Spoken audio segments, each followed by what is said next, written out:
Report حق نواز چالیو۔ Deputy commissioner Thatta کا بلدیاتی ضمنی انتخابات کے متعلق مختلف پولنگ اسٹیشنوں کا دورہ، سہولیات و دیگر انتظامات کا جائزہ۔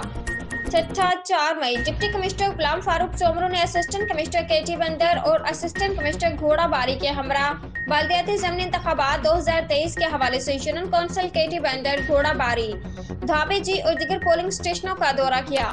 انہوں نے دور دراز علاقوں میں قائم حساس اور انتہائی حساس پولنگ اسٹیشنوں میں مطلوبہ سہولیات اور دیگر انتظامات کا جائزہ لیا۔